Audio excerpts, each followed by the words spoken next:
7:31 de la mañana y es tema, va a ser tema durante toda la jornada, lo fue en el día de ayer, lo va a ser en el día de hoy. Estamos hablando de la suba del dólar. Finalmente se confirmó, no hay conferencia de prensa en la Casa Rosada, sí va a haber conferencia de prensa en el Ministerio de Economía a cargo del ministro de Hacienda, Nicolás Dujovne. Será a las 9:30 de la mañana en el microcine de allí de Economía. Y uno se pregunta, a ver, aquellos que no tenemos posibilidad de comprar dólares, ¿no? Sobre todo a 23 pesos con 30, como cerró en el día de ayer. ¿Cómo es justamente que el dólar, esta suba del dólar, me va a importar a mí o me va a dejar de importar? Y porque uno va a empezar a ver cambios a la hora de ir al supermercado, van a faltar productos, ¿qué productos van a faltar? ¿Qué es lo que va a pasar con el común de la gente y la gran mayoría de los argentinos? Es una enorme pregunta que nos hacemos porque esta historia repetida, constantemente repetida en la historia de nuestro país, que tiene que ver justamente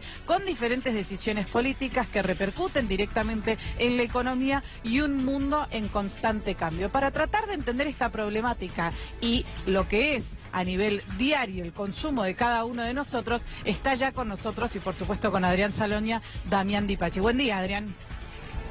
Hola, Mercedes, buen día. Como decías vos, un conjunto de variables están afectando sin dudas a la política monetaria financiera del gobierno y también a la política económica. ¿Esto afecta a la política doméstica, al bolsillo de todos? Se lo vamos a preguntar a Damián Di Pachi, pero antes, Damián, consultarte si lo que está sucediendo ahora es por negligencia del equipo económico del gobierno, por error de cálculos. Contanos.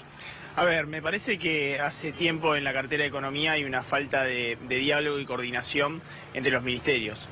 Básicamente el 28 de diciembre fue el momento en el cual, de alguna manera, Hacienda impone la meta, pero también las condiciones al Banco Central de cómo debería manejar la inflación. Por otra parte, parece que en Argentina un día te despertás y el ministro de Economía es el ministro de Energía, entonces no hay previsión respecto de cuánto va a ser el impacto de regulados en nuestra economía. Creo que una de las decisiones importantes que se tomó en los últimos meses y sobre todo el año pasado, que impactó fuertemente y va a seguir impactando fuertemente en relación al movimiento del tipo de cambio, es haber liderado las naftas. Liberar las naftas es un insumo directo e indirecto sobre la producción y distribución de los alimentos, ¿no? Damián, antes de dejarte con Mercedes, hacerte esta pregunta. ¿Por qué el presidente no elige a un solo ministro de Economía, a un solo ministro de Hacienda? Porque hay 5 cabezas y ninguna coordina, ¿no?, a esos ministerios. Es buena la pregunta que haces, básicamente porque el presidente, cuando asumió su mandato, prefirió armar un equipo, un gabinete económico y no una cabeza fuerte.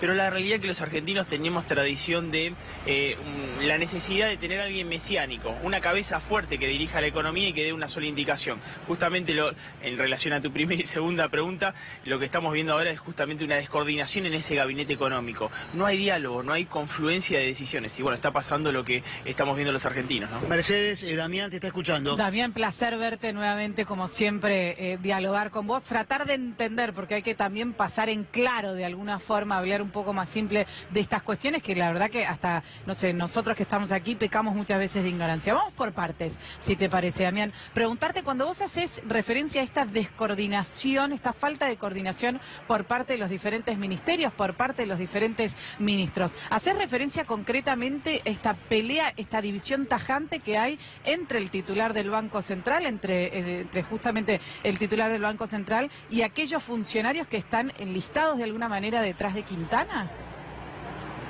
Sí, básicamente vos fíjate que en su momento, ese 28 de diciembre, parecía que la jefatura de gabinete manejaba la política monetaria. Claro. Después vemos cómo el ministro de Energía de alguna manera impone condiciones sobre la meta de inflación, porque es evidente que el precio de los regulados, las tarifas, cuando se manejó el presupuesto de diciembre no se sabía cuál era el alcance que iban a tener, y hoy mismo estamos dirimiendo cuál va a ser el precio de tarifas.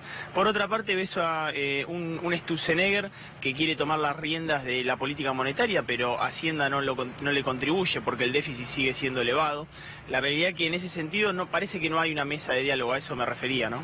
No, pero en algún punto también, a ver, esto tiene que ver con la línea que había planteado el gobierno desde el principio, ¿no? Un banco central, de hecho lo volvió a repetir en el día de ayer Marcos Peña, un banco central independiente, que nada tenga que ver con las decisiones que toma directamente el Ejecutivo. Sí, Mumi, pero a ver, lo planteé ahora, pero el 28 de diciembre no fue así. Claro. Desgraciadamente, en aquel momento le puso mucho más los puntos sobre las IES al Banco Central de lo que el Banco Central tenía independencia para manejar la política monetaria. Entonces, ahora creo que en un momento quizás complicado para la economía y complicado para la macroeconomía, sobre todo la variable del tipo de cambio, es el jefe de gabinete y dice, no, ahora la decisión la debe tomar la política monetaria el Banco Central, es él quien cuenta con las herramientas, pero la realidad que en esta descoordinación, digo, de diálogo, esa confluencia de decisiones no ayudaron a que se resuelvan los problemas de la macro, ¿no? Tipo de interés, tipo de cambio e inflación. Vamos, por otra parte, Damián, preguntarte con lo que tiene que ver con un dólar a futuro, un dólar que uno, como por ejemplo el dueño de una pyme, tiene justamente que prever, hacer un poco de especulación, de acá a diciembre, ¿sería un dólar a 27 pesos? ¿Ya directamente nos fijamos los precios con 27 pesos? No, yo no voy a decir cuál es el tipo de cambio futuro. Quien lo diga está haciendo futurología, Mumi. No quiero traer caos a la Argentina, que ya tenemos en esta breve Como corridita. si no hubiera, claro. Claro, lo único que sí te voy a decir es que hoy el Banco Central no la tiene fácil, esto no se va a resolver de un día para el otro, básicamente por dos situaciones. En principio, el martes 8 vuelve a dar la tasa de referencia de la política monetaria, a pesar que la viene dando todos los días y va a ver qué es lo que hace el Banco Central. Pero el martes 15 de mayo vuelven a vencer una cantidad importante de LEVAX, que es justamente los que salieron de la colocación en pesos, fueron a los dólares y obviamente fueron a la tasa de Reserva Federal norteamericana. En ese sentido, a mí me parece que ese martes 15 se vencen 675.000 millones de pesos. ¿Qué harán los que tienen colocación en bonos en pesos que son extranjeros? La verdad que es una gran duda. ¿Y si piden el dinero?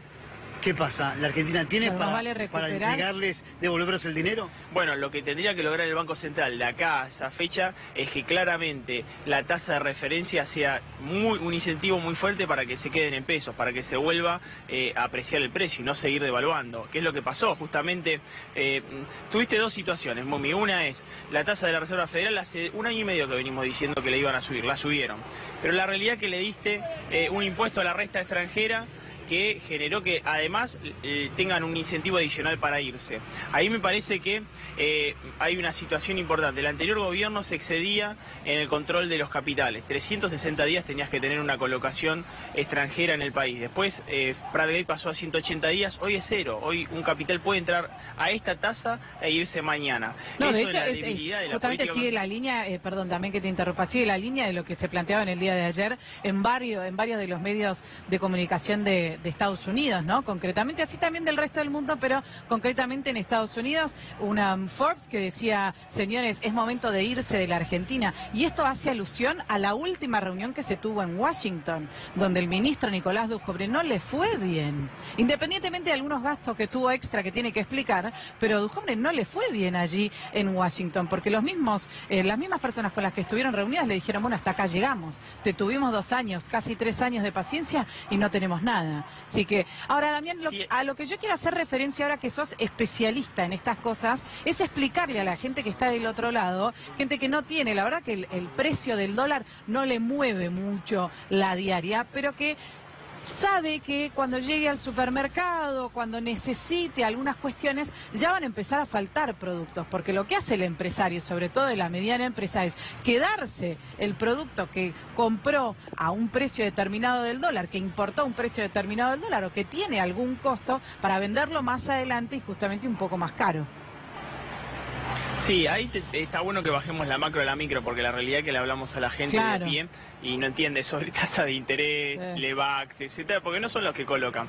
A ver, me parece 2 situaciones tenemos que aclarar. ¿En qué, primero, afecta la tasa de interés a una persona que nos está mirando? En principio, la tasa de interés es esa tasa que coloca el Banco Central para prestarle a los bancos, y obviamente es la tasa que tenemos nosotros para adquirir un préstamo, por la cual vamos a pagar una tasa más alta en el mercado de mantenerse esta tasa de referencia. ¿Para qué, Mumi? Bueno, cuando quieras comprar una vivienda, cuando quieras adquirir un auto o cuando quieras pagar la tarjeta de crédito. Entonces eso es ya cómo nos afecta en la micro. Por otra parte, lo que tenemos que ver es lo que decías vos. Cuando se mueve el tipo de cambio, generalmente va lentamente a precios. De un movimiento del tipo de cambio, entre el 10 y el 15% de ese movimiento movimiento deriva a precio. ¿Va a haber faltante de mercadería? Yo no creo que haya faltante en consumo masivo, pero sí hay ciertos sectores que claramente vos ves que comienzan a especular. Por ejemplo, ayer hablaba con un productor textil y claramente me decía, mira, hoy estamos tratando de no vender porque no sabemos a qué precio vender, porque obviamente nosotros tenemos que importar esta tela y no sabemos cuál es el precio de referencia de nuestra venta. Fíjate en el sector del agro, hay retención, claramente no hay una especulación respecto de retención de granos para ver cuál va a ser el tipo de cambio mejor al cual pueden sacan a mover partir esa mercadería. en función de lo que sube o baja el dólar. Sí. Entonces claramente sí hay un movimiento especulativo en el mercado. Ahora, quizás la variable más importante, la que se va a mover en los próximos días, y yo sé que ustedes lo estuvieron hablando, porque ya tocó dos de las variables importantes para que eso se mueva, las naftas. Primero, movimiento de tipo de cambio, y segundo, el aumento del precio del barril de petróleo, que pasó de $67 a $74. A ver, las cámaras de estacioneros dice que debería subir un 20%. Con que suba un 10% es un precio muy importante. Estaríamos pagando una nafta de 30. Y claro, porque estaríamos pagando una nafta ya de 30 pesos. Entonces claramente mueve esas variables micro de la economía que hace que obviamente los argentinos estemos pagando después bienes y servicios más caros sin haber sabido qué pasa con ese tipo de cambio, qué pasa con una LEVAC, que son las que no tenemos y no entendemos cómo se hace para sacarlas, ¿no? Sabemos que el señor Di Pachi tiene todo fríamente calculado y él mismo eligió la fecha del día de mañana para presentar su libro en pleno, y lo voy a decir así, bolonqui económico. Va a presentar su libro. Parece a propósito, parece que hablaste con 2 o 3 ministros y bueno, ármenme todo que mañana saco el libro. Éxitos, le deseamos. Bueno, muchas gracias. Sí, estoy presentando Economía Pyme, Pensar en Grande Siendo Pequeño, en la Sala Adolfo Bioy Casares, mañana a las 19 horas en la Feria del Libro. Y te hago una reflexión sobre el tema de las pymes. Porque la realidad que también nos escucha seguramente muchas pymes en el desayuno. ¿En qué afecta a la pyme esta tasa de referencia? Mumi, mira, en principio una pyme tiene que pagar con esta tasa una tasa de interés. Si tiene deuda, si se necesita fondearse para financiar una deuda, al 38% en el corto plazo. Pero además tiene una situación importante. Cuando vos subís la tasa de interés, ¿qué es lo que busca el Banco Central? Que los pesos excedentes vayan hacia el ahorro y no hacia el consumo, por lo cual se enfría la economía y claramente las pymes es uno de los actores afectados en este aumento del tipo de cambio y suba la tasa de interés. Muchísimas gracias, Damián Di Pachi, por este contacto y por supuesto también muchas gracias al señor Adrián Saleña.